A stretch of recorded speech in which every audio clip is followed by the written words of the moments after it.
Dans la première partie de cette réunion, on a réfléchi au regard qui était porté sur les usines de l'extérieur, un peu de l'intérieur aussi, ici et maintenant, avant et ailleurs. Et maintenant, on va se projeter dans l'avenir en essayant de comprendre ce que seront, à quoi ressembleront les usines de demain. Alors bien sûr, je le disais tout à l'heure, en regardant d'abord ce qu'elles sont aujourd'hui et comment elles sont en train d'évoluer, et puis en essayant de réfléchir un peu librement, de penser à tous ces changements qui vont avoir lieu, que Pierre Gattaz évoquait d'ailleurs lui-même tout à l'heure pour partie, et qui vont impacter tous dans nos usines, à la fois leur process peut-être, leur look. On aura avec nous un architecte spécialisé. On va vraiment creuser ce sujet. Alors on va commencer très vite avec toi, Éric Ballot, par un petit tour du monde des usines innovantes. Ce qu'on s'est dit pour commencer, c'est que pour parler de l'avenir, c'était bien de regarder ce qui se faisait de mieux, de plus différent, de plus évolutif aujourd'hui. Et donc, Éric, qui, je le disais, est enseignant, chercheur sur les systèmes de production et logistique à ParisTech, aux mines ParisTech, nous a fait une petite sélection et va nous montrer et commenter, bien sûr, Éric, quelques images d'usines d'aujourd'hui, mais d'usines un peu originales qui peut-être préfigurent les usines de demain. Éric, je t'en prie. Oui, merci Philippe. Alors, ça n'a pas vocation à être un échantillon représentatif ou quoi que ce soit, c'est simplement donner quelques traits. Et puis alors, je vais commencer par quelque chose de très classique, parce que les usines, ce sont aussi des choses qui durent, ce sont des objets qui durent dans le temps. Donc les usines de demain, c'est aussi en partie des usines d'aujourd'hui. Donc là, on a une usine en France, à Ambar, dans l'est de la France, qui produit des véhicules de marque Smart, comme on aura pu les reconnaître. Et une des difficultés de l'usine, c'est le point que je vais illustrer à travers ce diaporama. Donc là, on voit une ligne qui a l'air assez classique, mais en fait, on vient de fêter le centenaire de la ligne automobile de Ford. Beaucoup de choses ont évolué. Les voitures sont beaucoup plus avec du contenu à l'intérieur, beaucoup plus de diversité. Et donc, la problématique des flux pour alimenter la chaîne de production est une problématique qui a pris aussi beaucoup de place dans les usines, et d'où le juste à temps et tout ce genre de choses. Et ça a rejailli sur la conception même de l'usine, puisque les usines qui au départ étaient conçues comme des rectangles, avec la chaîne qui faisait des brins à l'intérieur, qui serpentait à l'intérieur, c'est pas la meilleure manière, la façon la plus simple d'approvisionner les lignes. Et là, donc, on a un autre design, qui est en fait une forme de croix, mais il y a d'autres usines dans le monde, notamment à Curitiba, au Brésil, chez Volkswagen, où on a des usines en étoiles. Pourquoi? Parce que la problématique... Pardon, cette usine en croix, c'est celle de quoi? De qui? Ambar. C'est Ambar. C'est Ambar. C'est en Moselle, donc c'est celle de la Smart. Tout à fait, celle de la Smart, qui est donc une forme de croix avec des fournisseurs qui peuvent venir alimenter directement, et on le voit, certains d'ailleurs sont connectés en dur par des tunnels, d'autres par des quais d'approvisionnement qui viennent directement amener les pièces en bord de chaîne, parce que l'usine, c'est aussi un lieu où il y a énormément de flux, de produits, de matières, et donc il faut aussi les concevoir dans cette perspective-là. Et donc l'idée de la croix, pour qu'on comprenne bien, c'est que ça donne une surface extérieure plus grande. C'est ce que j'allais dire, c'est un peu comme les radiateurs. Voilà. Si on veut maximiser la surface d'échange, eh bien, c'est plus le parallélépipède, et encore moins la sphère ou le cercle qui vont faire office, mais des formes un peu plus tarabiscotées, ici la croix, ailleurs une étoile, qui vont illustrer justement augmenter la surface d'échange avec l'extérieur. Car une usine, c'est aussi quelque chose qui échange beaucoup avec l'extérieur. La deuxième illustration, alors encore une très belle usine, on voit au fond d'un fjord, c'est l'usine d'Uddevalla en Suède, usine de Volvo, et qui fabrique donc des véhicules également, comme quoi on peut fabriquer des véhicules dans des configurations extrêmement différentes, avec là aussi des performances différentes. Et alors cette usine, elle a un certain temps maintenant, elle a été célèbre parce qu'en fait, elle a était un lieu d'expérimentation du travail en îlot, et du fait qu'une petite équipe d'opérateurs allait monter l'intégralité d'un véhicule. Donc c'est un paradigme complètement à l'envers de la chaîne de production et du travail que les sociologues appelaient en miettes. Là, on est dans je construis mon véhicule, et donc j'ai la fierté à la fin de la journée d'avoir assemblé mon véhicule. Et ceci se prête d'autant mieux que ce sont des véhicules haut de gamme, très personnalisés. Donc dans le futur, on peut imaginer également qu'il y aura des objets de plus en plus personnalisés. Or, les chaînes de fabrication s'accommodent assez mal de la personnalisation, qui va avec des temps différents et donc pas les mêmes cadences. Et en même temps, évidemment, ça a été un laboratoire social pour expérimenter un certain nombre de choses. Et même si cette usine aujourd'hui est un peu en difficulté, elle l'a déjà été à plusieurs reprises, mais elle a quand même survécu jusque-là, malgré un concept très différent, comme quoi on peut avoir des performances dans des des cadres très différents, eh bien, cette usine est encore un exemple qui a rejailli dans des tas d'autres domaines. Et le travail en îlot, on le retrouve dans l'aéronautique, on le retrouve dans un tas d'autres secteurs. Et donc, je la trouve assez emblématique, même si elle n'est pas toute neuve. Emblématique et peut-être préfiguratrice, voilà. préfigurative donc de ce qui là, se fera. Il y a une explication des différents ateliers. Et en fait, là où on fait véritablement la fabrication, c'est dans les petites ramifications, les pétales du bout. Et on imagine que si on doit changer la cadence, eh ben, on va multiplier ces îlots. Alors, maintenant, j'ai une autre usine. Bah alors, elle est tellement du futur, celle-là, qu'elle n'est pas encore arrivée. On a pour l'instant simplement une dalle en béton. C'est l'usine en kit. C'est-à-dire, c'est l'usine... on ne fait plus simplement voyager les produits, mais aussi on fait voyager les usines pour les amener au plus près des marchés. Et donc c'est une usine donc, qui arrive, là voilà, et qui est en fait... on va le voir par phase, là c'est un peu une BD, hein, oui. Eric. Là. Alors j'ai pas un film, mais pour l'instant je suis... Mais la succession de photos fait un peu, film, on voit se monter l'usine. Tout à fait. Alors c'est l'équivalent de conteneur, hein. Alors on sait que les produits voyagent déjà beaucoup en conteneur. Ben là on a une usine qui est conçue en kit pour voyager en conteneur et donc qui est installée au fur et à mesure. On regroupe les éléments hein, et puis au fur et à mesure qu'on les assemble les uns avec les autres, c'est un peu comme les tronçons d'Airbus, on vient connecter les morceaux les uns aux autres et donc ça se déroule sur 2-3 jours. Hein, et pendant ces 2-3 jours, eh bien, en fait, voilà, on va finir d'assembler. Donc là, vous voyez, ça commence vraiment à ressembler à un bâtiment. Et donc à l'intérieur, on a tout le procédé. Ici, c'est en Espagne, c'est une usine un peu expérimentale de Procter & Gamble, donc qui fabrique essentiellement du détergent, de Monsieur Propre par exemple, qui est un produit qu'on retrouve dans tous les pays, et donc qui permet de formuler et de réaliser voilà, une usine extrêmement longue. Là, on voit encore l'intérieur, mais dès qu'il y aura le toit qui sera posé, la boîte sera finalisée. Voilà, l'idée, c'est de s'adapter, d'aller là où il y a les clients quand il y a une progression très rapide d'un marché ici ou là. C'est peut-être aussi, on se l'était dit quand on avait réfléchi ensemble à cette usine dans nos préparatifs, une possibilité d'implanter des usines là où il y a une forme d'instabilité politique. Je vais, pardon de le dire de manière un peu grossière, mais on peut la remballer facilement, cette usine-là. Oui, on peut l'amener et la remballer facilement. C'est aussi une usine qui peut être plus près des clients, car comme on l'a évoqué tout à l'heure, si le coût de l'énergie augmente et que les transports, à coût de transport identique, on va de moins en moins loin, les usines du coup se rapprochent des bassins de consommation et donc plutôt que d'avoir une très grosse usine très loin, on peut avoir plein de petites usines et ces usines du coup sont conçues, démultipliées et donc là on a un modèle d'usine en kit qui peut être standardisé, qui peut être déployé sur différents territoires. Donc c'est là encore une forme un peu originale. J'imagine que c'est pour des fabrications relativement simples. On ne peut pas balader comme ça des usines hyper sophistiquées, ou je me trompe? Non, c'est pour faire quoi? C'est de la lessive, hein? Oui, mais on l'a dit tout à l'heure. C'est compliqué de faire de la lessive, je suis vraiment pas spécialiste. On l'a dit tout à l'heure, en fait, je crois que dans chaque métier, dans chaque industrie, il y a toujours, en fait, pour être à la pointe, en fait, une véritable compétence. Donc, même sur un produit très simple, si on prend le ciment, on peut dire c'est un produit très simple, mais en fait, derrière, il y a une dimension d'ingénierie colossale. Et là, en fait, l'ingénierie, elle est en grande partie dans les boîtes. Hein, donc c'est un modèle parmi d'autres. Je ne prétends pas que ce modèle va être le modèle général.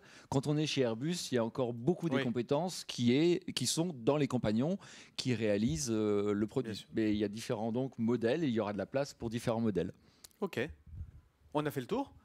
Formidable. Merci pour ces snapshots, j'allais dire en français, pardonnez-moi, sur les futures usines. Alors, est-ce qu'en dehors de celles qu'on a pu iconographier, Eric, il y a quelque chose qui mériterait d'être mentionné parce qu'elles sont en train d'émerger, même si on n'a pas encore les photos? Est-ce qu'il y a autre chose que vous avez vu récemment qui vous a, toi ou tes camarades à ParisTech, impressionné, invité à réfléchir pour l'avenir? Vous dites, alors là, vraiment, c'est un truc que j'aurais jamais imaginé. En fait, il y a différentes choses. Déjà, je voudrais séparer, je ne l'ai pas dit juste avant, le procédé qui peut être extrêmement innovant et l'organisation de l'usine qui peut être classique. Ou au contraire, des produits classiques, c'est ce qu'on a vu là avec des organisations innovantes. Et donc, on a des produits aujourd'hui, par exemple en bio ou dans l'électronique, qui sont dans des modes d'organisation qui sont relativement classiques. Après, si on est intéressé par la nouveauté des usines, il est clair qu'il y a des pays qui sont très intéressants, et notamment en Asie, ou au Brésil même, j'avais un exemple juste là. Pourquoi? Parce que c'est là qu'on construit le plus de nouvelles usines. Donc, si on veut voir beaucoup d'usines modernes aujourd'hui, eh bien, en fait, il faut voyager un petit peu. pour aller voir justement ces nouvelles usines, ce qui ne veut pas dire qu'on n'en a pas quelques-unes en Europe, mais aujourd'hui, il faut reconnaître que le plus d'usines qui se construisent, c'est quand même plutôt à l'extérieur du territoire européen.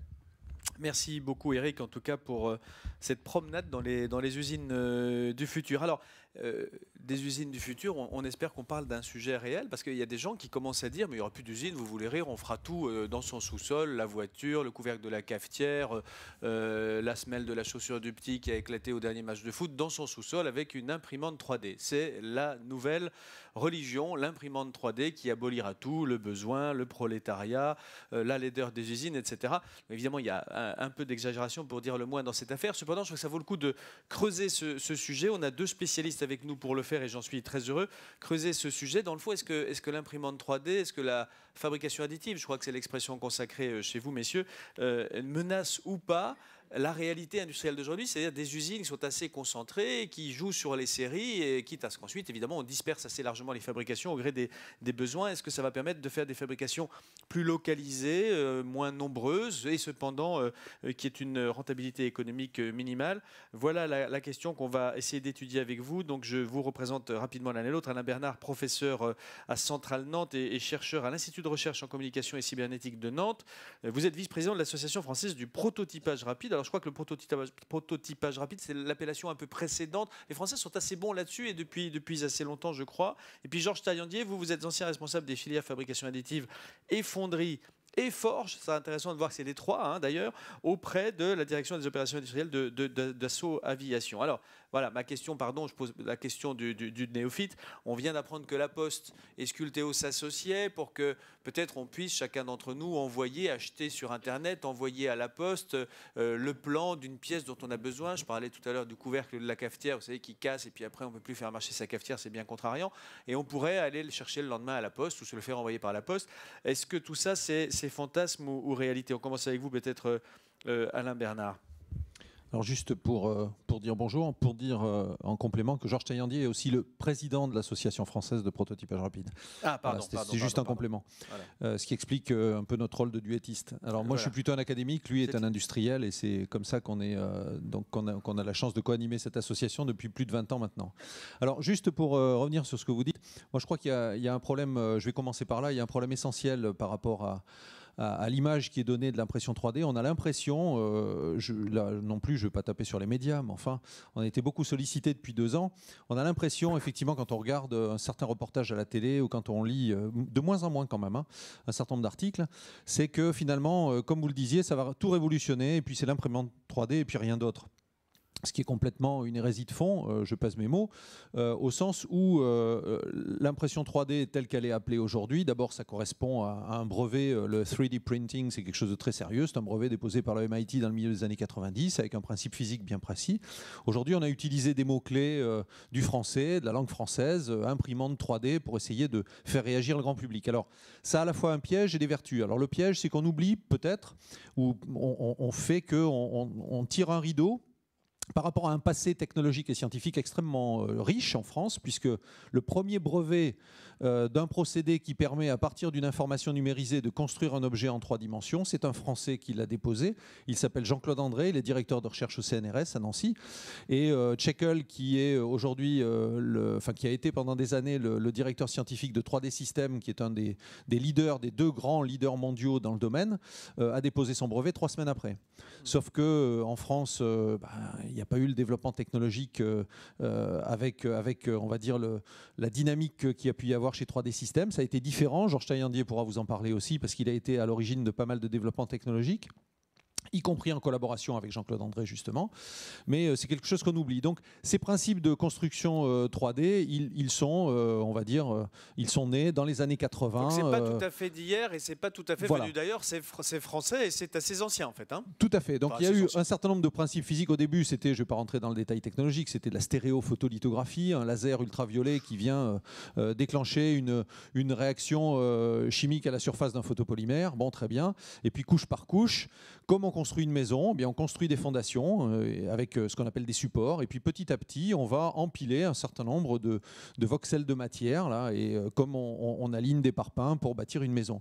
Et donc, couche par couche... À ce stade, pardon, parce que beaucoup de gens ici savent très bien de quoi on parle, pas forcément tout le monde. Ce que vous me disiez quand on a préparé cette réunion, c'est que jusqu'à maintenant, il y avait en gros deux manières pour faire un objet.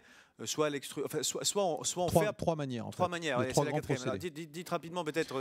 Trois grandes classes de procédés, mais je dirais que dans la salle, je vais être. Non, mais 80% des gens savent déjà, mais moi, j'ai de la sympathie pour les 20% qui ne savent pas. On sait que depuis la nuit des temps, il y a des gens qui ont taillé dans de la matière, dans un bloc de matière. Donc c'est ce qu'on appelle des technologies soustractives, avec de l'usinage, avec beaucoup de choses, évidemment, qu'on connaît très très bien aujourd'hui. Et d'ailleurs, on parlait du décolletage tout à l'heure. Je pense que la France est un des pays où on a maîtrisé technologiquement l'usinage depuis bien longtemps. Il y a tout ce qui est mise en forme, de manière générale, c'est-à-dire tout ce qui est déformation de la matière, mise en forme de la matière. Donc c'est aussi bien de l'injection que de la déformation plastique, de la forge, de la fonderie, etc. Et puis on a de la fabrication additive aujourd'hui qui est peut-être quelque chose qui est différent, puisqu'on va empiler ou reconstituer de la matière ou demander à de la matière, au travers d'une transformation physique, de se réagréger sous une forme solide. Couche par couche, voilà. J'irai pour la plus grande, de manière la plus générale possible. Alors aujourd'hui, les matériaux que l'on sait mettre en œuvre sont effectivement très divers. Moi, ce que je vois dans cette évolution de l'impression 3D, là, quand je disais qu'il y avait des choses positives, c'est comment on en parle. C'est-à-dire qu'aujourd'hui, on se dit, mais non d'une pipe, en mettant ensemble un peu d'électronique, un peu d'informatique, un peu de bon sens, et puis même on peut fabriquer soi-même son imprimante 3D aujourd'hui, puisqu'il y a des kits qui sont tout à fait accessibles sur Internet. Donc celui qui sait faire un peu d'usinage et puis qui connaît un petit peu la physique de transformation d'une matière plastique ABS qui pourrait passer au travers d'une buse, comme on pourrait se servir d'une seringue en quelque sorte. Ça commence à être un peu sélectif comme condition. Voilà. C'est pas... Eh bien, c'est pas aussi sélectif que ça, parce que j'ai eu le plaisir de participer à l'IUT de Saint-Malo il y a quelques semaines au premier salon d'une communauté qui se développe dans le monde qu'on appelle les Makers. C'était le premier Maker Fair. Eh bien, il y avait des enfants de tous âges qui étaient là et qui étaient absolument émerveillés, à qui on faisait faire un petit peu d'électronique, un petit peu de mise en forme, un petit peu de mise en œuvre de ceci, de cela. Et puis, on était ensemble avec Georges Taillandé il y a combien 3 semaines, à la Cité des Sciences, un samedi, à une table ronde. Eh bien, le dimanche, il y avait un atelier qui était proposé par ce qui s'appelle le Fab Lab aujourd'hui, on y reviendra peut-être.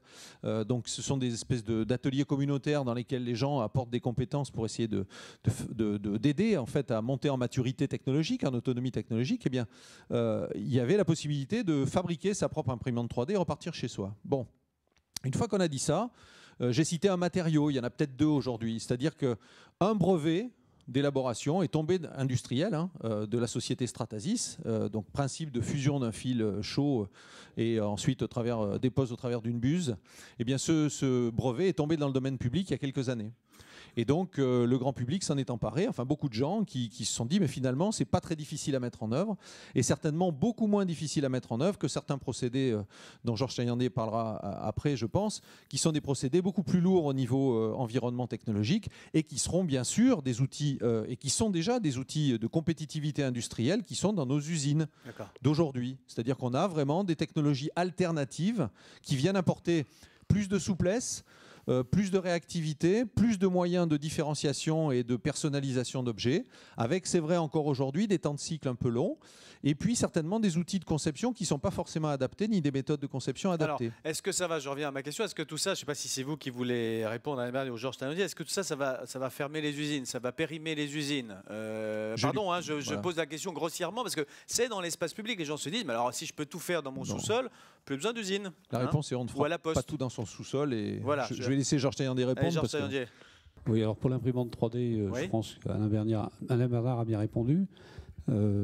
C'est un outil pour monsieur tout le monde qui peut servir en particulier, moi ce que j'en ressens le plus, ces imprimantes 3D, celles qui à la Poste par exemple, je préférerais qu'elles soient dans les collèges.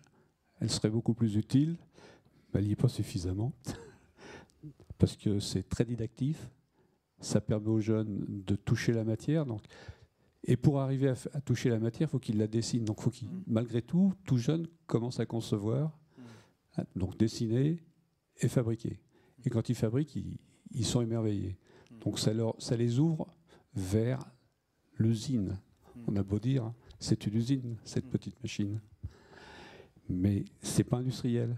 Les industriels ont d'autres technologies, on a d'autres machines aujourd'hui qui mettent en œuvre d'autres matériaux beaucoup plus complexes. On met du titane, on met des alliages d'aluminium, des alliages métalliques.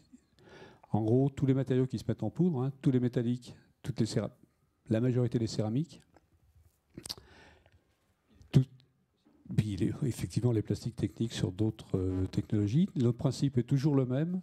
On empile des couches. Mais ça, on ne peut pas le faire dans son sous-sol, évidemment. Mais ça, donc, si j'essaie de synthétiser ce que vous nous dites, c'est un process de fabrication complémentaire qui va s'ajouter à ceux qu'on connaît dans certaines usines. Il y aura peut-être des usines qui vont être plus réactives, plus intéressantes pour leurs clients, évidemment ceux qui les mettent en œuvre, mais aussi pour les clients, parce qu'elles offriront cette possibilité de fabrication. Je crois qu'il n'y a plus de souplesse, vous pouvez peut-être nous donner des éléments là-dessus. Mais les usines ne vont pas être vidées de leur sens par l'apparition de la 3D, hein, pour que les choses soient très claires. Non, la 3D, c'est simplement un outil supplémentaire. La 3D, la fabrication en 3 dimensions, c'est un outil supplémentaire qui supprimera absolument pas les autres technologies. Elle va simplement amener des possibilités supplémentaires au niveau des matériaux, au niveau de la conception. C'est moi qui veux parler de révolution. On va être obligé d'avoir un petit système révolutionnaire. Il va falloir concevoir complètement différemment. On ne va plus faire de la CAO comme on la connaît aujourd'hui. Aujourd'hui, on décide une enveloppe par rapport à des critères de besoin. Demain, on va dessiner la matière par rapport aux fonctions. Et ce qui définira... Il y a une vraie différence dans le passage du dessin de l'objet à la fabrication et même dans la conception même de l'objet. Dès la conception.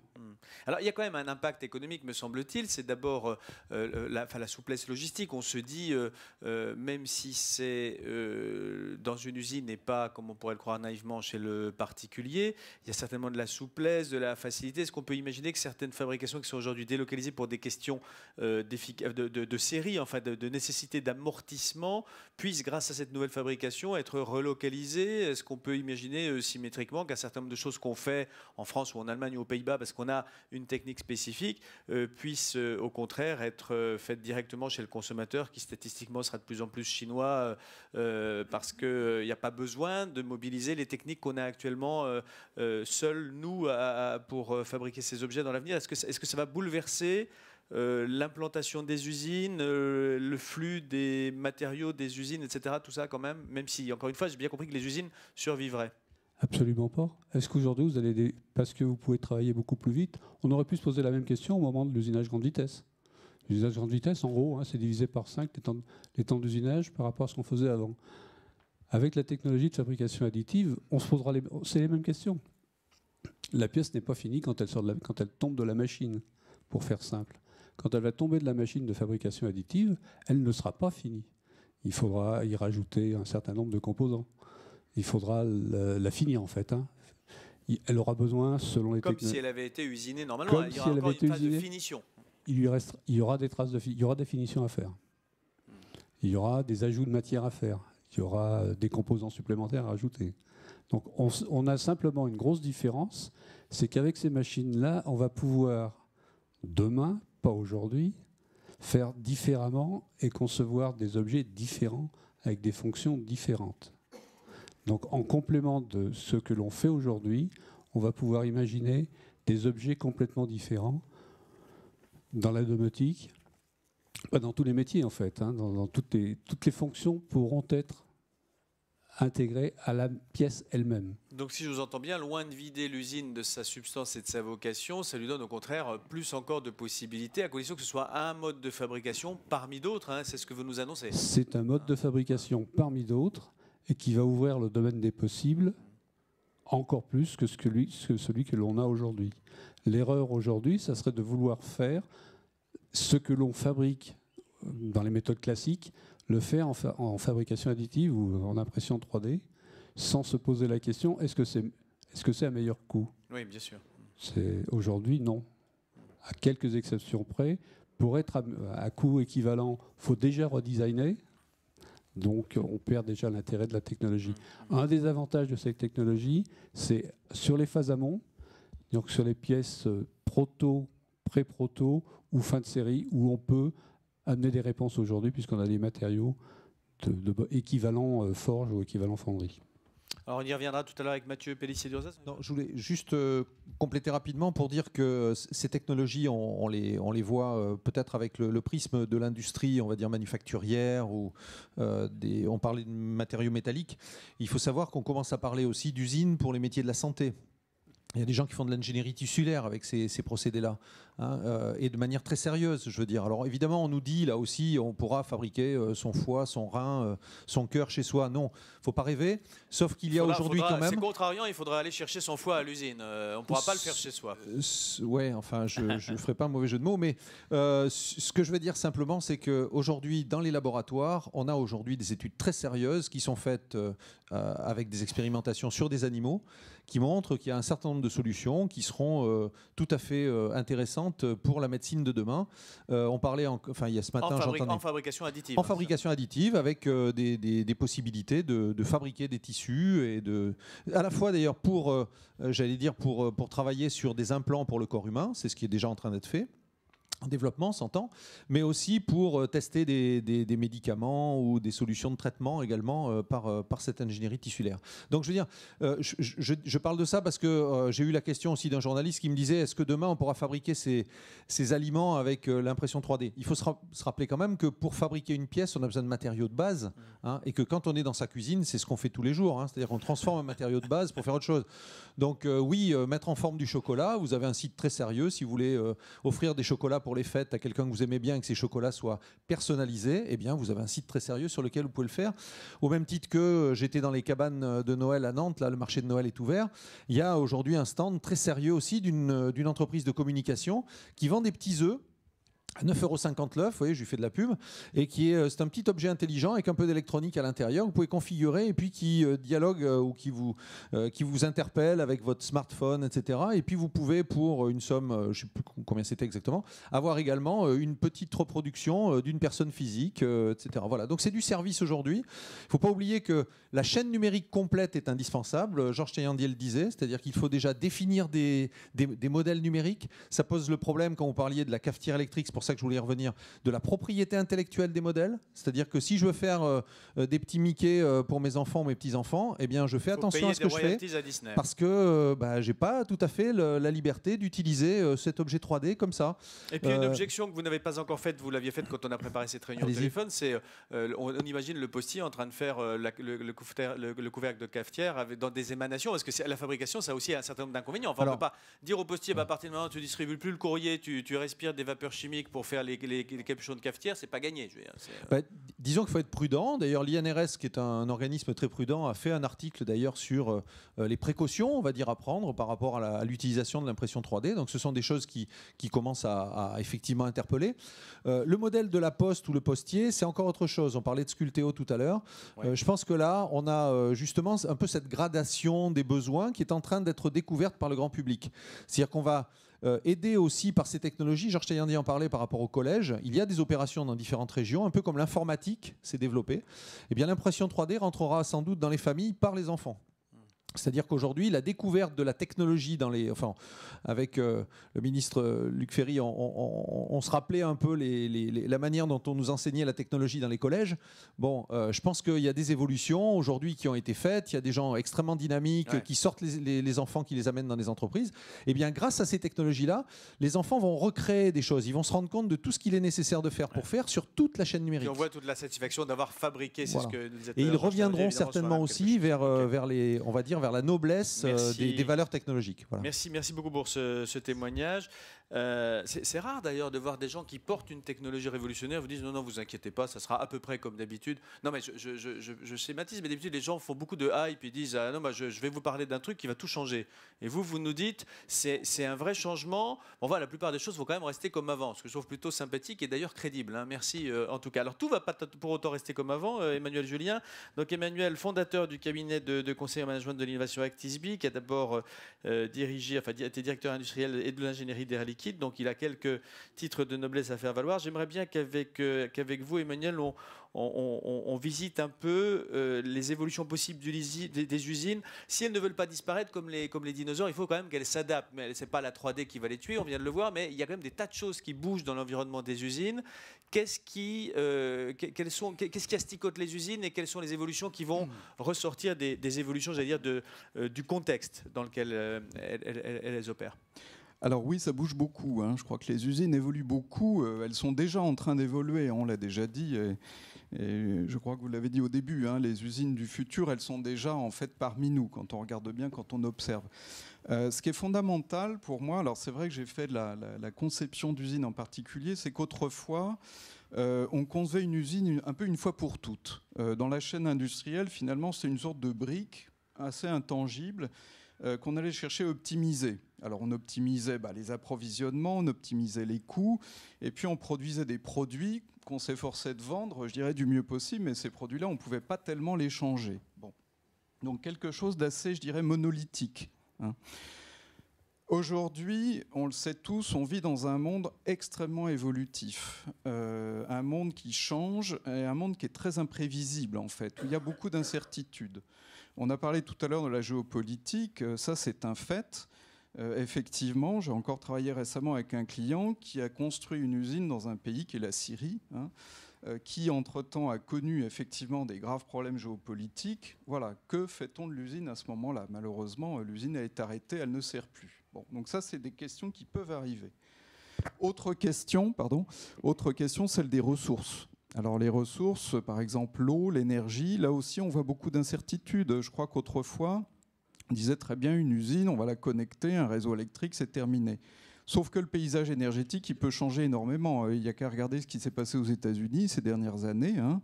Gaz de schiste, direct et indirect, mais des conséquences énormes en fait sur tous les vecteurs énergétiques.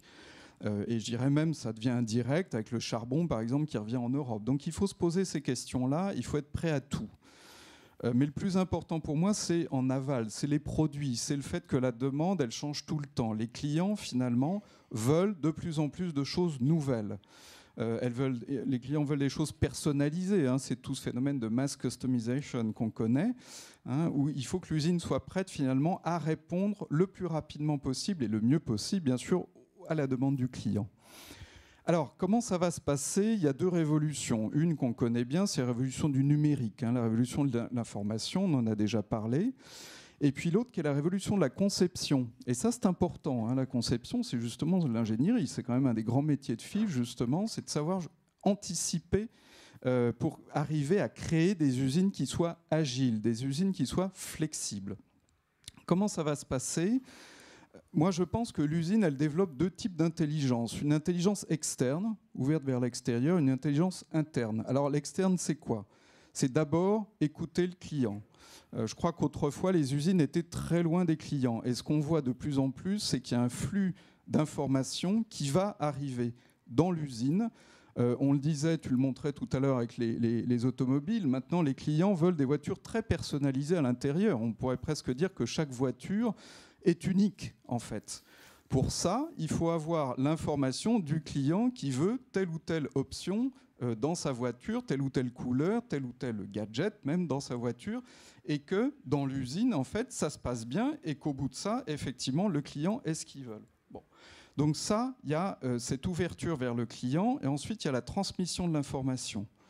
Et aujourd'hui, on a des logiciels, on a des systèmes qui sont un peu comme ce qu'est le RP à la finance, qui arrivent à transmettre l'ensemble des données de production tout au long de la chaîne.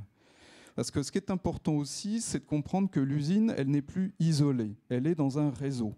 Ça n'est plus une usine, c'est des usines, finalement, qui communiquent entre elles, en amont, en aval. Il y a toute une chaîne, en fait, qui s'établit pour arriver à fabriquer le produit. La conception, on en a aussi parlé avec l'automobile, c'est impressionnant de voir que maintenant une chaîne peut tout faire, peut faire n'importe quel type de voiture. On peut avoir un moteur thermique, un moteur électrique, diesel, essence, finalement tout ce qu'on veut. C'est extrêmement souple et on a raccourci énormément la décision avec ce qu'on appelle le M2M, le machine to machine, c'est le dialogue direct en fait entre les machines. Ça ne veut pas dire que l'homme n'est pas là. L'homme est toujours là. Et je heureusement. voulais vous demander, est-ce qu'il restera quelques hommes dans ce magnifique dispositif hyper optimisé où tout se fait tout seul? Où tout se fait tout seul? Non. En fait, bon, ça, c'est un peu de la science-fiction. En pratique, non. Il y a toujours des ingénieurs. Et je rejoins tout à fait ce qui a été dit tout à l'heure. Heureusement. Ouais. Je crois que l'usine du futur, elle va enlever des tâches répétitives et franchement pas intéressantes pour un certain nombre de gens, les ouvriers en particulier. Elle va en ajouter beaucoup de tâches à valeur ajoutée, au contraire, à d'autres types en fait, de gens, et les ingénieurs, les techniciens, etc. Alors, l'intelligence, pour moi, elle sera aussi interne. Ça veut dire que l'usine, de plus en plus, on voit de l'autocontrôle. On voit, par exemple, sur la soudure, elle est auto-adaptative. Ça veut dire qu'elle est capable de faire l'inspection et de rectifier elle-même le défaut. Ça, c'est un grand changement. Il faut se souvenir qu'autrefois, on avait le processus qualité. Alors, on fabriquait le produit, on l'inspectait. Ah, manque de chance, ça ne marchait pas toujours bien. Rebut, pas toujours. Mais il y avait... Et puis après, il fallait s'efforcer de diminuer le pourcentage de rebut en travaillant finalement sur la fabrication. C'est extrêmement inerte quand on y pense comme processus. Ça prend des années en réalité pour s'améliorer. Aujourd'hui, c'est plus ça. Vous avez des capteurs intelligents. Vous avez en fait dans l'usine une intelligence qui existe et qui va rectifier directement, par exemple, le défaut. Voilà.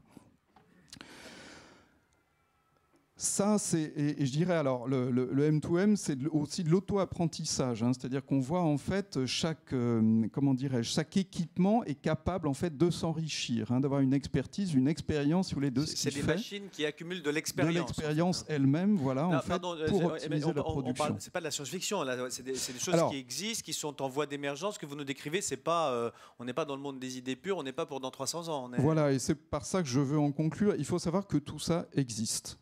Alors, il y a beaucoup d'acronymes, souvent en anglais d'ailleurs. Bon, très bien. Ça semble un petit peu compliqué, ça peut sembler de la science-fiction. En pratique, ça existe. Quand vous regardez les usines, toutes les nouvelles usines ont déjà ces éléments-là. Après, elles les prennent pas. Il n'y a pas l'usine du futur, elle n'existe pas encore en tant que telle. Mais je pense qu'on tend vers ça. Avec aussi, et ça c'est intéressant puisqu'on parle des hommes et on parle un peu du rapprochement entre l'usine et l'homme, le fait que l'usine, en étant flexible, il y a cette question de la conception. On a vu les modules tout à l'heure, et ça c'est extrêmement intéressant. On voit bien qu'effectivement l'usine va peut-être devenir petite, plus petite que ce qu'elle n'a été, au moins dans certains secteurs. Il y a eu par exemple un programme en Europe au niveau de la chimie qui s'appelait F3 Factory, où en fait à partir des mêmes modules, plusieurs chimistes ont imaginé des usines qui fabriquaient des produits différents. Alors là, ça devient une sorte de puzzle industriel qui est absolument fantastique. Et on peut imaginer qu'effectivement, les modules, on les met, on les enlève, ça va, ça vient. D'accord ? Et en allant vers plus de miniaturisation finalement de l'usine, ce qui, à mon avis, peut permettre, pas pour tout, mais quand même le retour ou un certain retour de l'usine dans la ville. C'est-à-dire retrouver la proximité en fait, des consommateurs, des utilisateurs, et vaincre en fait, cette barrière dont on a parlé au début, qui aujourd'hui est énorme, puisque les gens, et on le voyait aussi dans le sondage, d'ailleurs, les gens connaissent mal les usines. À force de les rejeter loin de là où vivent les gens, évidemment, il n'y a pas de raison que les usines et les gens se croisent. Avec même un sentiment de peur, en fait. Okay. Voilà. Merci beaucoup, Emmanuel. On va maintenant donner la parole à Mathieu Pellissier du Rosas. Alors, on a eu beaucoup d'industriels, il fallait quand même qu'on ait des consultants, et des consultants évidemment d'Equalita, donc naturellement on se tourne vers McKinsey, et ça tombe bien, parce que McKinsey a beaucoup travaillé sur l'industrie récemment. Il y a eu des rapports au niveau international, il y a eu des rapports au niveau européen et français. En particulier en 2012, il y a un rapport qui s'appelait Industrie 2.0, comment tirer parti de la mondialisation. Et puis là, il y a un mois seulement, vient de sortir un rapport Industrie 2.0, jouer la rupture pour faire renaître l'industrie française. C'est le dernier rapport de McKinsey, publié donc en français à Paris il y a tout juste quelques semaines. Alors ce qui est intéressant, Mathieu, on a déjà fait le tour de beaucoup de choses, on est un peu pris par le temps. Je voudrais vraiment qu'on se concentre avec toi sur les ruptures technologiques que vous avez identifiées chez McKinsey, qui sont de nature justement à apporter assez rapidement, disons à échelle, à vue humaine, des changements à l'usine, et puis peut-être quand même un petit couplet sur ce qu'on peut en tirer, nous, Français, en termes d'industrie française. Peut-être d'ailleurs rebondir sur la 3D, parce que je ne sais pas si vous convergez complètement sur la 3D, si voilà. Alors en fait, je dois avouer que j'étais un peu émoustillé par ton commentaire tout à l'heure sur la créature de rêve dans l'ascenseur. Je me suis dit, il faut que j'arrive à répondre à ça. Je suis quand même un peu embêté parce que mes prédécesseurs ont été brillants. Donc quelqu'un a argumenté, elle va être belle, mon usine. Quelqu'un d'autre a argumenté, elle va être révolutionnaire, mon usine, ou une partie de mon usine. Elle va être intelligente, mon usine. Et puis vous venez d'argumenter, elle va être flexible, mon usine. Donc puis zut, c'est pas mon physique qui va me sortir du problème de la créature de rêve. Il faut que je trouve quelque chose. Moi, je pense qu'on peut dire que ça va être la prochaine ou une des prochaines grandes aventures de l'intelligence humaine. Alors, il y a plein de ruptures technologiques. La première, c'en est une que vous connaissez déjà, qui est en fait l'émergence d'Internet dans l'usine. Alors Internet, vous connaissez, vous l'avez dans votre poche. Si vous avez un pacemaker, vous l'avez sur votre cœur. Enfin, vous êtes connecté à Internet. Qu'est-ce que ça va vouloir dire dans une usine ? En fait, chacune des pièces, vous en parliez un petit peu tout à l'heure, chacune des pièces va savoir quel va être son destin. C'est-à-dire qu'on va équiper chacun des composants, chacune des pièces, de puces RFID, de puces GPS, d'accéléromètres, de dynanomètres, de choses comme ça, de mesures de température. Et en fait, on va pouvoir, dans un futur pas très lointain, complètement réorganiser les supply chains en donnant la connaissance à chacune des pièces, à chacun des composants de là où elle doit être, comment elle doit être usinée. Par exemple, une pièce pourra dire à la machine qui l'usine « je ne suis pas encore prête, je ne suis pas encore suffisamment bien usinée, encore un peu s'il vous plaît ». C'est la même chose en fait dans la supply chain que ce qui s'est passé dans les télécoms. Si vous regardez un petit peu les télécoms, pourquoi est-ce que le protocole Internet s'est répandu partout ? Parce qu'en fait, il a fait preuve de plus de robustesse que d'intelligence. C'est-à-dire qu'en fait, au lieu d'avoir une intelligence centrale qui gouvernait les réseaux comme avant, on a équipé chacun des petits paquets d'informations de l'adresse où il devait aller.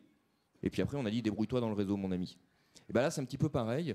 Les supply chains vont se réorganiser probablement avec moins d'intelligence centrale, plus d'intelligence délocalisée, probablement plus de robustesse. C'est ce que ça veut dire, ça a une implication énorme évidemment sur les compétences dont on a besoin. C'est-à-dire qu'on a probablement besoin de moins de gestionnaires d'entrepôts, mais on a plus besoin de gens capables de faire de la modélisation ou du software. Donc première grande révolution qui va changer l'intérieur de l'usine, les flux de l'usine, les flux entre les usines, l'application d'Internet. Deuxième grande révolution, nous semble-t-il, la robotique de pointe. Alors la robotique, c'est un phénomène assez vieux, on en parle depuis très très longtemps. Ce qu'il faut voir, c'est qu'on est en train de vivre une accélération de la robotique parce qu'on mélange intelligence artificielle, capteurs, on en a parlé tout à l'heure, et capacité des robots à communiquer entre eux. Et donc en fait, on a une nouvelle génération de robots qui est en train d'arriver. Pour vous donner un exemple, on est maintenant capable de faire du traitement de laitue de façon robotisée. C'est-à-dire qu'on est capable de attraper des laitues, calibrer des laitues, vérifier qu'elles soient bonnes à la consommation, les packager, les envoyer de façon robotisée. Le traitement des fruits, habituellement, on disait que c'était quand même un des trucs sur lesquels il fallait l'œil humain. Parce qu'il y a beaucoup d'aléas, beaucoup de spectre des possibles, la complexité de la forme, etc. Parce qu'il faut apprécier si c'est une belle laitue ou pas une belle laitue. Bon, en fait, il y a une entreprise espagnole qui est arrivée à faire ça, et donc, en fait, ça modifie profondément le rapport en fait, entre le travail et le capital. Alors, ça veut dire aussi que quelque chose comme probablement une vingtaine de % des jobs dans les pays en voie de développement et probablement une dizaine de % des jobs dans nos pays à nous pourraient être robotisés. Ça va avoir un impact massif. Alors on peut se dire évidemment ça va changer le rapport entre capital et travail, ça va être profitable pour des pays comme nous, tu en parlais pour la France, mais ne nous y trompons pas, le plus grand consommateur de ces robots aujourd'hui, c'est la Chine. Et donc c'est pas forcément une évidence que ça, c'est pas dans les cartes que ça va forcément nous être bénéfique, parce qu'en fait il se passe un phénomène qu'on voit aussi beaucoup dans les télécoms de leapfrogging, c'est-à-dire que c'est les gens qui installent les usines maintenant, qui installent les usines les plus neuves, les plus performantes, et ça c'est pas forcément chez nous parce que nous ils font un saut technologique, ils sautent par-dessus un certain nombre d'étapes par lesquelles on est passé nous. Hein. Voilà, moi quand j'habitais en Afrique du Sud, j'ai vu passer directement des téléphones à galène au GSM. Et donc au lieu de dire le 22, les gens sont dit passer directement du 22 à Asnières à avoir leur téléphone dans leur poche sans passer par toutes les étapes intermédiaires, et donc le mobile a été beaucoup plus vite. Et donc là ce sera la même chose en termes de robotique. Troisième grande révolution, l'impression 3D dont vous avez parlé, sur un certain nombre d'objets. En fait c'est un peu le rêve de l'industriel parce que ça permet de faire des petites séries pas chères. Donc ça casse cette espèce de paradoxe qu'on avait, en tout cas moins cher. Si on pousse un peu le raisonnement, et on verra si c'est le cas ou pas, mais ça pourrait amener en termes de changement de business model, de mode de réflexion, de propriété intellectuelle, la même chose que ce qui s'est passé dans la musique, en fait. Alors, est-ce que ça sera les mêmes conséquences ? Probablement pas, mais ça a probablement le potentiel d'être aussi disruptif, et donc probablement aussi créateur de valeur pour certains et destructeur de valeur pour d'autres, que ce qui s'est passé dans l'industrie de la musique. Hein, dans l'industrie de la musique. C'est-à-dire qu'en fait, la numérisation. On a pu avoir sa musique chez soi sans aller à la parce qu'en un court instant, je croyais qu'on parlait de musique sérielle et j'étais un peu inquiet de Boulez. Non, c'est pas ça. L'idée, c'est. C'est là où j'ai un problème avec la créature de rêve, c'est que je suis un inculte et donc la musique de Boulez, j'aurais du mal et donc je suis obligé de parler de choses. Je suis très rassuré à l'idée qu'on parle de la musique, la numérisation de la musique. Très bien. Dernier grand sujet, qui est plutôt cette fois-ci extérieur aux usines, qui est la révolution de l'énergie. En fait, toutes les industries qui étaient sensibles au coût de l'énergie, énergie intensive, comme disent les Américains, sont placées proches des sources d'énergie pas chères. Ça paraît assez évident. En fait, le monde de l'énergie risque de beaucoup changer, parce que quand on met ensemble les carburants non conventionnels, les gaz de schiste, le pétrole de schiste, les énergies renouvelables, les progrès qu'on peut faire ou qu'on espère faire dans le stockage de l'énergie, on va probablement arriver dans un monde où la production d'énergie sera beaucoup plus déconcentrée qu'aujourd'hui. Et donc la localisation de ces usines intensives en énergie pourra être différente. D'ailleurs, la preuve qu'on en a, c'est que vous en parliez, on voit l'industrie chimique revenir aux États-Unis à cause des gaz de schiste. Et donc en fait là aussi la localisation des usines va probablement changer. Donc c'est pour ça que c'est un peu la prochaine ou une des prochaines grandes aventures humaines, c'est qu'il y a énormément de cartes qui vont être battues. Le rapport entre capital et travail va changer. Dans quel sens, on ne sait pas encore très bien, mais ça va changer. Le rapport avec l'énergie va changer. Il est probable aussi que là-dessus, on rajoute un petit peu de cloud computing, et donc beaucoup du travail des cols blancs qui étaient autour de l'usine, et non pas simplement des cols bleus, va aussi être changé et être automatisé. Et donc on va probablement arriver à une géographie des usines complètement différente entre elles, et des flux dans les usines complètement différents. Et donc probablement un réseau d'usines, une façon de concevoir l'usine, une façon de penser l'usine, à la fois plus drôle, plus amusante, et qui va demander qu'on adapte nos compétences énormément, puisqu'on aura moins besoin d'un certain nombre de compétences, beaucoup plus besoin d'un certain nombre d'autres compétences, ce qui demande beaucoup d'évolution de la manière dont nous formons nos gens.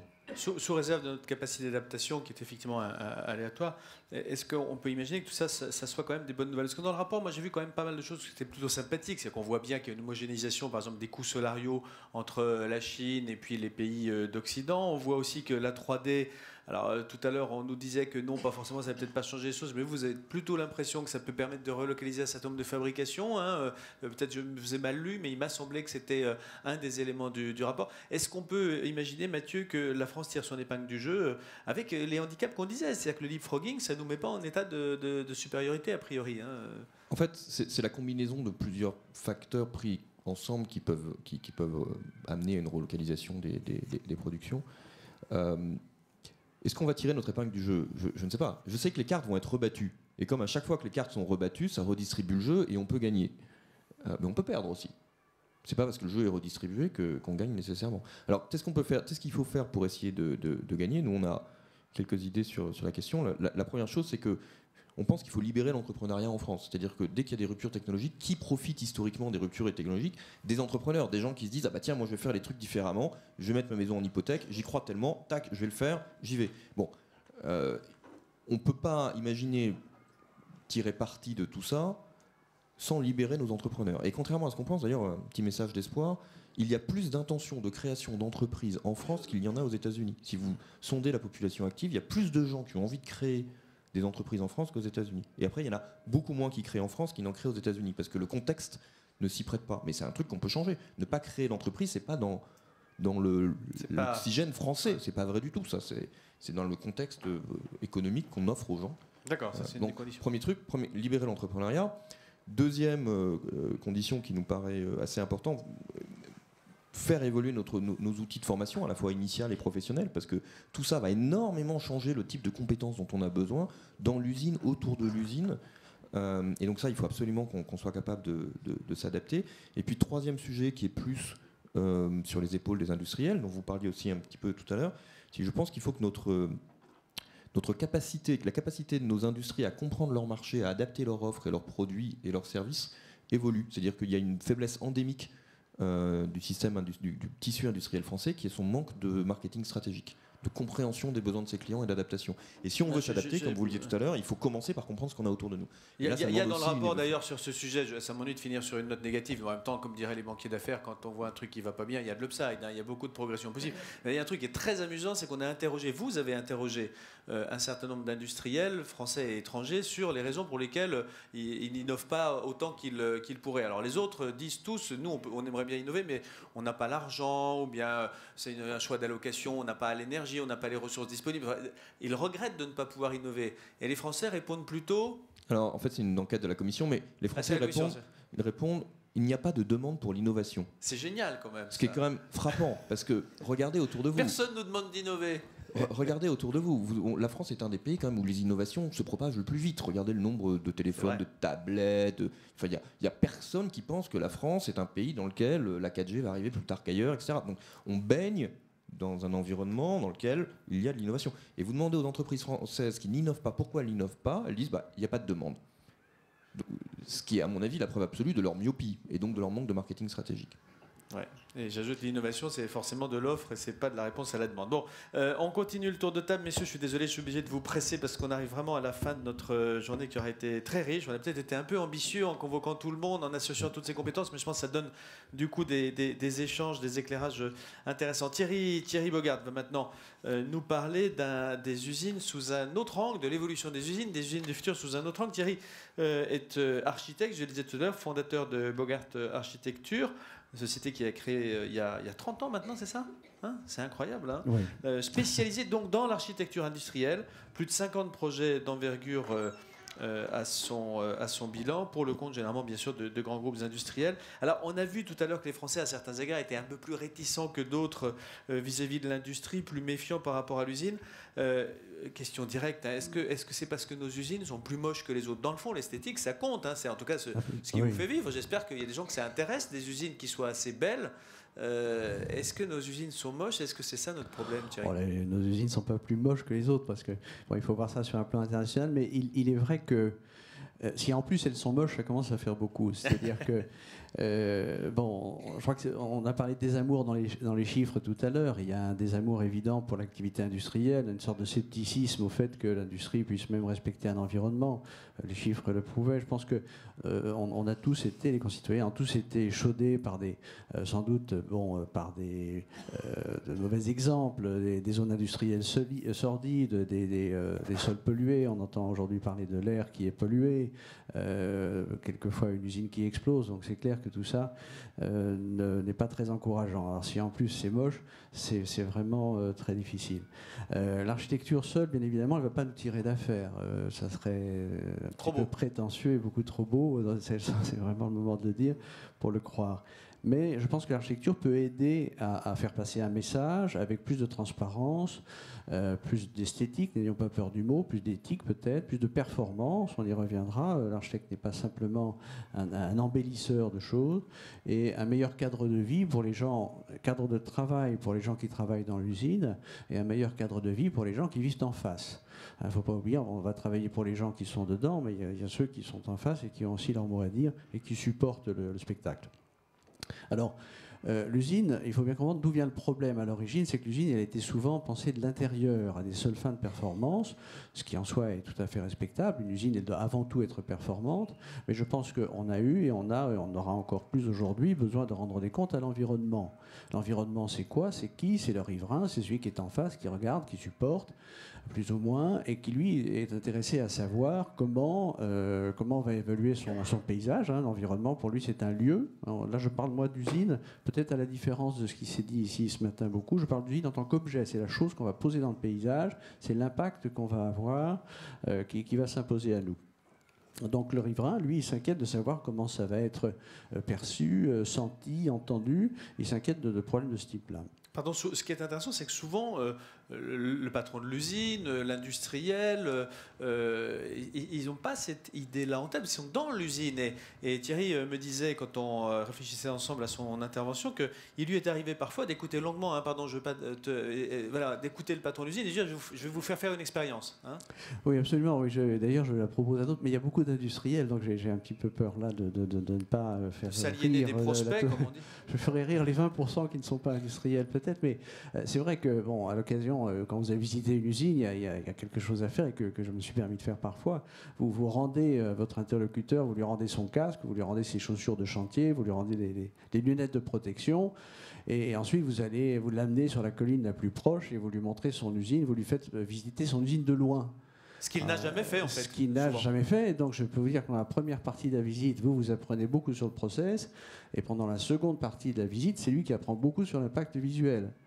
Il n'a jamais imaginé que la chose pouvait ressembler à ça. Et là, il y a un certain nombre de questions qu'il commence à se poser. Et ce qui est un petit peu une partie de mon fonds de commerce. Ouais.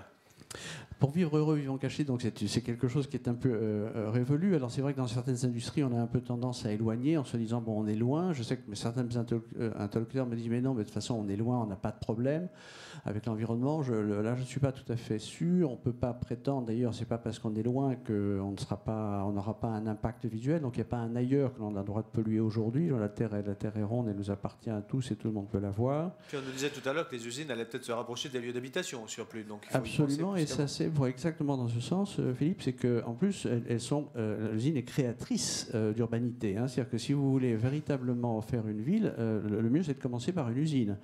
Surtout si vous la faites en plein désert. Il ne faut surtout pas penser que les gens vont venir tous les matins à vélo à 80 km de là, traverser le désert pour aller à l'usine. Non, ils vont s'installer à côté, ils vont s'agripper au grillage et constituer une véritable agglomération. J'ai travaillé sur une usine à Meknès où on avait vu quelques photos aériennes dans les années 80, il y avait 3 fermes.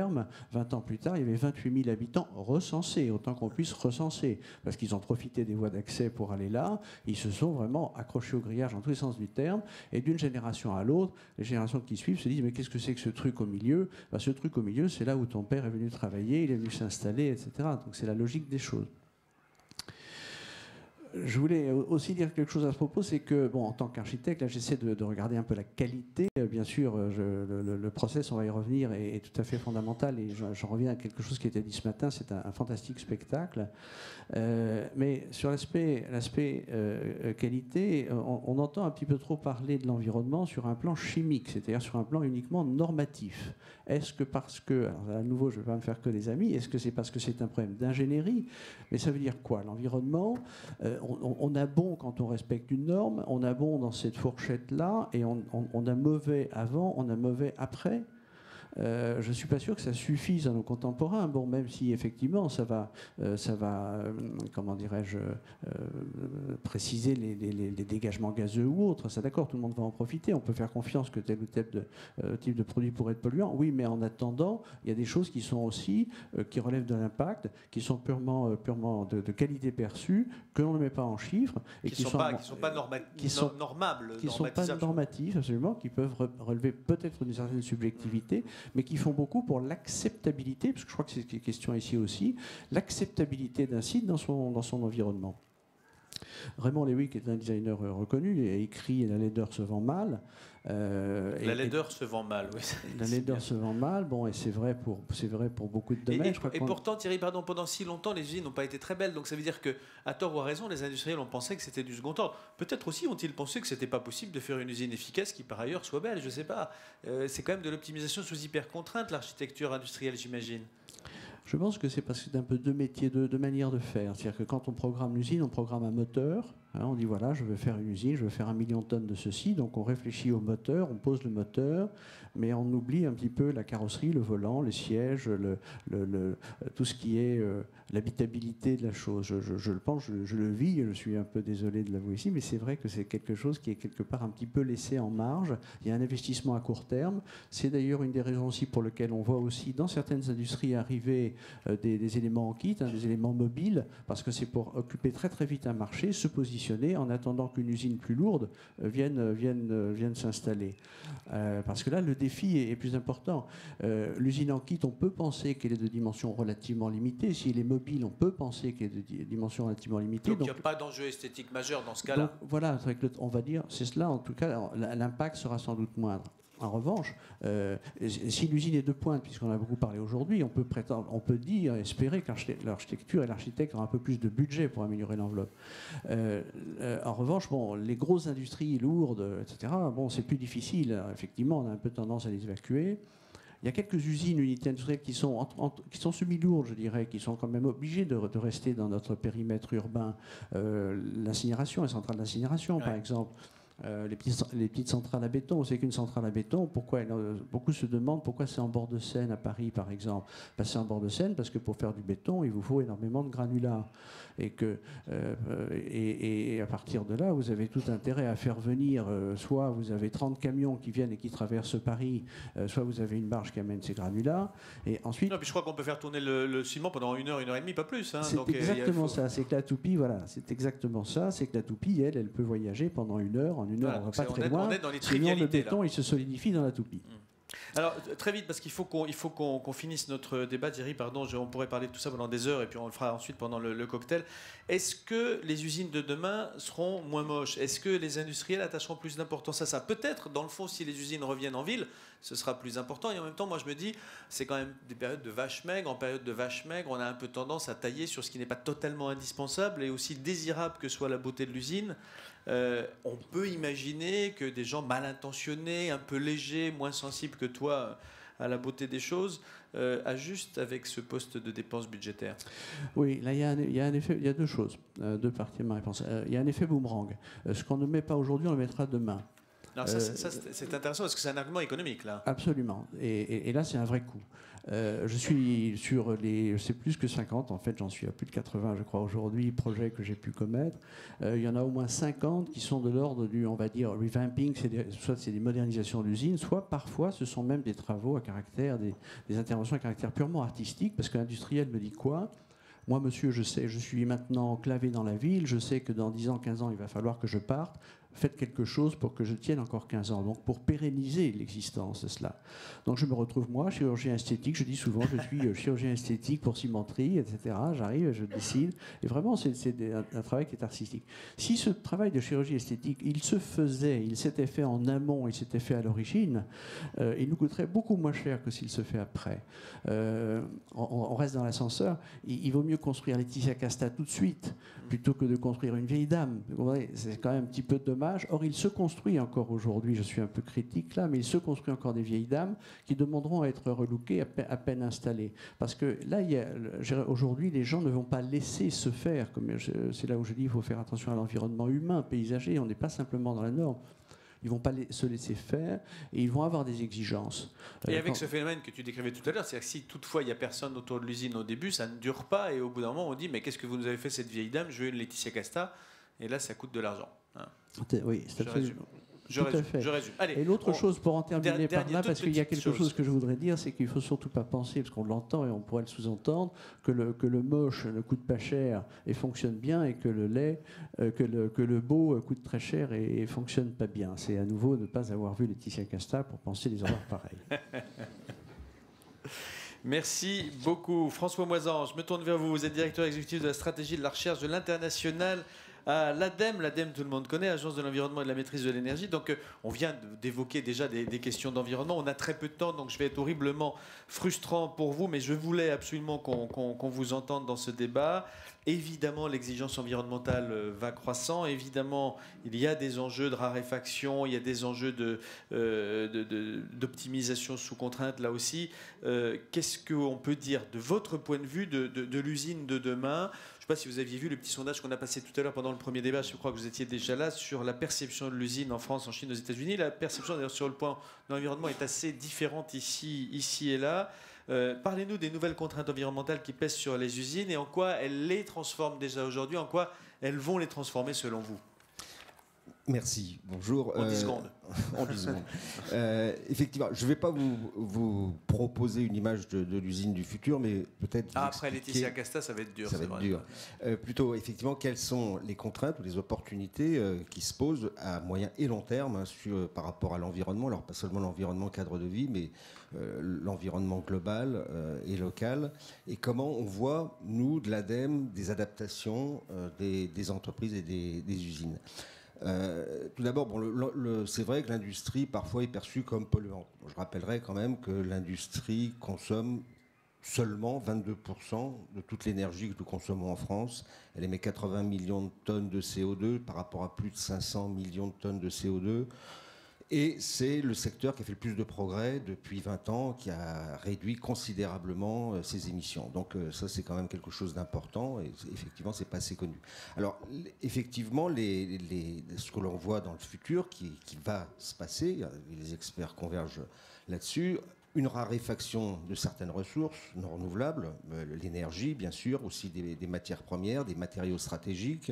Là, ça va conduire à une contrainte économique. Bon, l'entreprise a l'habitude de s'adapter à des contraintes économiques, mais elles vont être de plus en plus fortes. L'autre volet, ce sont des contraintes liées à la réduction des pollutions, alors pollution globale comme le CO2, mais aussi des pollutions locales, comme ça a pu être évoqué plus particulièrement. Et là aussi, alors là, c'est pas une adaptation directement économique, c'est à travers des politiques publiques, des réglementations que l'industrie va devoir s'adapter. Mais c'est aussi des opportunités. Par rapport à l'évocation qu'il y a eu sur la transition énergétique, je voudrais rappeler que la transition énergétique, c'est aussi d'énormes opportunités de création d'industries en France et d'usines. Nous, l'ADEME, on est opérateur des investissements d'avenir pour certains programmes qui nous ont été confiés. À ce stade, depuis 2 ans, on a co-investi avec des entreprises plus d'1 milliard d'euros pour des nouvelles technologies qui répondent à ces enjeux énergétiques dans le domaine de l'efficacité énergétique, des véhicules décarbonés. Donc vous êtes à la fois une contrainte pour les usines et facteur de construction, de développement d'une industrie en quelque sorte. 2 exemples. Parce qu'on a investi aussi en capital, ce qui est nouveau avec les entreprises. On a investi avec Alstom sur une usine qui fabrique des éoliennes offshore, qui est implantée près de Saint-Nazaire. On a investi avec PSA pour le développement d'un hybride qui n'est pas électrique mais pneumatique, qui sera à des coûts beaucoup plus faibles. Donc c'est aussi un facteur d'industrialisation. Alors maintenant, c'est vrai que si je reviens sur l'usine en tant que sujet de pollution, d'adaptation à ce nouveau contexte environnemental, je voudrais évoquer quelques éléments où on voit des adaptations qui se passent qui nous paraissent importantes, facteurs de sens. Rapidement. Sur le CO2, par exemple, vous savez que les entreprises sont soumises à des quotas, pas un dispositif français, franco-français, mais c'est européen, et elles doivent réduire leurs émissions par rapport, enfin, ne pas dépasser ce quota.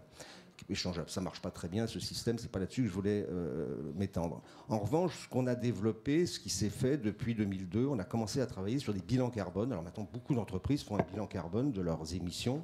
À ce stade, un bilan carbone, c'est sur le site juridique. Qu'est-ce que l'entreprise émet ?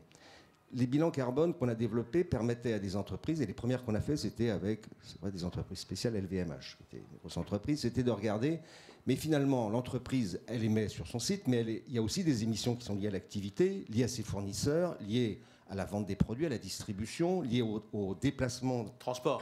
Oui, au transport des produits, mais aussi au déplacement des personnes qui viennent travailler à l'usine. Et l'entreprise peut être prescriptrice sur ces émissions.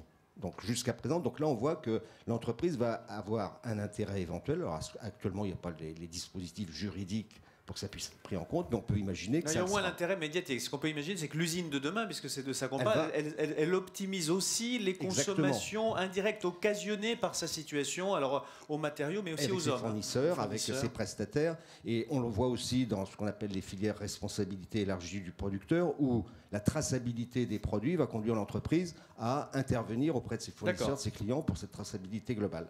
Donc ça, c'est un premier point. L'adaptation, c'est aussi à travers de ce qu'on appelle l'écologie industrielle, le recyclage.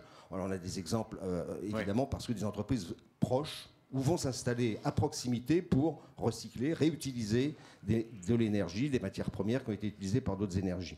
Un exemple de quelque chose à ce niveau local, de mutualisation de certaines ressources, on a soutenu un projet de smart grid, de réseau électrique intelligent près de Toulouse, sur une zone d'activité industrielle où il y a une production d'énergie renouvelable, de l'éolien, du photovoltaïque. Il y a un réseau électrique privé entre les entreprises du site qui valorise au mieux cette énergie, qui la stocke pour partie. Alors, ce n'est pas du tout autonome, c'est interconnecté avec le réseau, mais il y a cette mutualisation. Et ce qui est intéressant, c'est de voir comment, effectivement, ces usines vont se trouver à valoriser localement leurs ressources et à réduire aussi leurs déchets, puisque c'est plus facile de collecter des déchets si on s'associe sur un site. C'était un de ces points. Le troisième point que l'on voit et qui nous semble important, c'est une certaine dématérialisation vers les services. C'est ce que les services vont promouvoir. Bon, actuellement, on voit Michelin vend maintenant du kilomètre plutôt que des pneus. Donc, à la fois, il fabrique. Il faut quand même fabriquer des pneus pour vendre un service où il y a un produit. Oui. Tout à fait, tout à fait. Mais alors, je prends un autre exemple, c'est celui de la mobilité urbaine. Vous connaissez tous Autolib. Bolloré est un fabricant, il fabriquait des films, il fabrique des batteries. Et puis, il s'est investi sur un projet, effectivement, qui n'était pas son cœur de métier, qui était de faire du service de mobilité. Pourquoi ça nous intéresse d'un point de vue de l'environnement? C'est parce que dans les voitures qui circulent en service, il y a 2,8 passagers au lieu de 1,1 en moyenne sur les véhicules en propriété propre. Donc, ça a un impact environnemental évident. Vous me direz, il faut bien les fabriquer, de toute façon, les voitures et les batteries. Certes, mais si on regarde pour le même service, on va avoir beaucoup moins de matière qui va être mobilisée. Parce qu'il y a plus de personnes dans la voiture. De personnes dans la voiture, c'est évident. Et on le voit aussi sur d'autres entreprises qui maintenant... Alors, bien sûr, et la question que je me pose, parce que j'ai pas le modèle, on n'a pas le modèle, c'est ce service qui est intégré, parce que Bolloré, maintenant, est donc sur du service. Ça va jouer sur l'organisation interne de l'entreprise. On voit aussi un autre exemple, Schneider, qui fait des équipements électriques, a développé, récemment, on a inauguré un dispositif pour être implanté dans les pays en développement de générateurs solaires à l'échelle d'un village, désalinisation, et ils vendent le package. Et ça devient une activité aussi de service. C'est pas externalisé, ça reste dans l'industrie, dans l'entreprise. Donc ce modèle économique pose question, puisque c'est pour capter plus de valeur que ces entreprises, effectivement, vont intégrer le service. Ça va modifier l'organisation même de la production. On n'a pas encore le modèle, mais ça fait partie des choses, à mon sens, qui vont modifier de façon très profonde l'industrie de demain. Merci beaucoup François Oison. Peut-être dans ce que vous avez vu tout à l'heure, en particulier dans ce que présentait Eric Ballot sur les usines de demain, est-ce que vous avez quelque chose qui vous a intéressé ou bien sur lequel vous êtes dubitatif? Est-ce que vous dites la 3D, oh là là, casse-cou, ça va polluer, ou au contraire, formidable ces usines en étoiles, ça va sauver l'environnement? Je schématise naturellement. Est-ce que vous vous êtes dit avec votre casquette ADEME quelque chose que vous aimeriez partager avec nous sur tous ces sujets? Nous, effectivement, ce qui est intéressant, c'est de voir... Moi, ce qui m'intéresse, c'est est-ce qu'effectivement, par exemple, le nivellement des salaires peut conduire à une réindustrialisation, par exemple. C'est de voir, effectivement, on évoquait, il y avait en sous-jacent des problèmes de logistique. Les imprimantes 3D, ça nous intéresse beaucoup, on essaye de regarder, mais pour nous, alors, qu'est-ce qu'on se dit? On se dit, finalement, une imprimante 3D, est-ce que ça va avoir un impact? Est-ce que ça peut avoir un impact environnemental? Est-ce que ça va réduire les quantités de matière, de transport? On a tout le volet de la distribution du dernier kilomètre qui est aussi un enjeu, évidemment. Alors, ce n'est pas des usines en tant que telles, mais enfin, c'est dit. On discutait avec la Poste récemment sur les évolutions. Donc, je dirais, ces usines en kit... Ça, c'est des sujets qui sont ouverts. Pourquoi pas? On regarde. Nous, on n'est pas des savants, mais c'est vrai qu'on regarde la société comme elle se passe. Et encore une fois, ce que je vous disais sur la mobilité, on ne l'a pas inventé. On regarde, Bolloré, on n'a pas soutenu. Il l'a fait tout seul. Donc on regarde ce qui se passe et on voit qu'il y a des choses qui sont radicalement... Et évidemment, tout le numérique est en train de transformer. Parce que tout ça, si ça marche, c'est parce qu'il y a du numérique. Merci beaucoup François Moisan. On arrive à la fin de nos travaux. Je voudrais qu'on donne la parole à Luc Ferry.